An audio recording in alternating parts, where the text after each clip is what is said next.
there's marketing, there's branding, there's brand activation, there is acting, and there's art. All these are different industries existing independently on their own. But today we are going to speak about an industry that encompasses all of them. We are going to be talking about modeling. Join me on The Budding Entrepreneur as we feature INGRED AWUOR, who is going to take us through the industry and the trade of modeling and model coaching. INGRED, welcome to the show. Fashion show producing and modeling coaching. Yeah. How is that a viable business, and how is it right now in the country? Because there are so many young ladies and men who want to venture into modeling. Some of them want to venture to gain confidence. Some of them want to make money. So I feel like it's also a good phase for anyone who wants to work on their confidence. So I can say the demand is high. Yeah, the demand is high for that. And not everyone who gets into it for money. Some people just want to have fun. Some people want to learn about themselves. You have your own academy, you produce high-end fashion shows. How did you start, and how was your transition into becoming who you are right now in the industry? I started as a model myself. I started with participating in mini shows. I was also trained, by the way. So I got also training, and then I got very passionate until one time I saw an opportunity. But this was in Kisumu town, because I went to school in Kisumu. So then I saw an opportunity in Kisumu because there was no modeling agency at the time. So I said, how about if I open an agency in Kisumu that empowers the Western girls? So that's how the dream of Black Dust came by, and that's how I started. Starting, what was needed for you to start, apart from getting girls on board and boys on board to come, because you need cast? Yes. Apart from that, what else did you need? So because I was pretty young when I started my agency, and I was just like, let me get into it without even looking at the risks. I was 22, 23 at the time.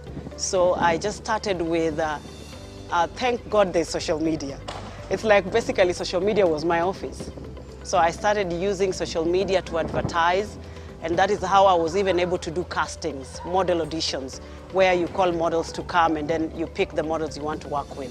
So for me it was pretty easy because I knew how to train at the time, and I knew how to produce shows a little bit, even though I was just beginning, and I had friends who were willing to help me because they were in the same industry. So I had friends who would travel all the way from Nairobi. Some would say, if you have a show, I will do photography. Others would say, I will bring clothes, because they were designers. So for me, the support system I had also helped it. Yeah. What goes into owning a modeling academy and also running a fashion show event, producing a fashion show event?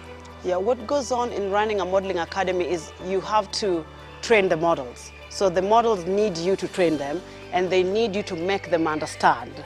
So you have to also be a good leader, you have to be patient, and you have to really know your art. And what goes on in show production also is you have to be a great communicator, you have to be a good planner, and you have to be patient. So all in all, academy and production, you need to be a great leader with great communication skills, with patience. You're working with all these people. What are the brands, or what are the clients that come on board? Because just telling a person, I train models, yeah. And also produce fashion events. Yeah. Layman will be like, they don't understand what you mean. Yeah. So would you just kindly break it down for us and make us know what is modeling coaching, and what it entails to be a fashion show producer? All right. So as a model coach, you meet a model who is very green. They've never modeled, but they think they can model. So my job as a model coach is to start training them. And training is not just catwalk.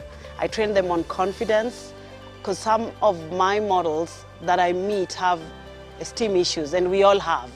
Nobody is born confident. So it's my work as a coach to train them on confidence, to train them on poses, to train them on catwalk. So I have like a course that I break down. So like if I take like the first unit, we can tackle catwalk, and then we can also tackle how to get jobs as a model. So then you also have to break for her, how do I get these jobs? I get these jobs if I audition, but how do I present myself at an audition? This is how you're supposed to look when you're going for auditions. So it's just like a classroom. Yeah, it's basically a classroom. So you want to be a model, I can guide you from step A to Z of how to be a model. So that's basically being a model coach.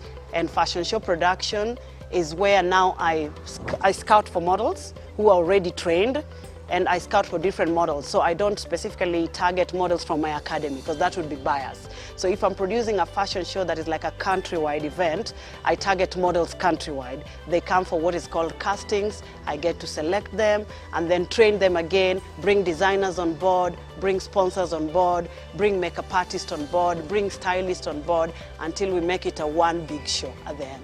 You talked of at 23 you are starting your modeling company in Kisumu. So how did you transit to where you are now? Because right now you are doing big, you're organizing big events, you're even into charity, and now you have to meet corporate, you've advanced. Yeah. How did you now transit into now the brand you are right now and the big entity that you are right now? I wanted a more cosmopolitan area.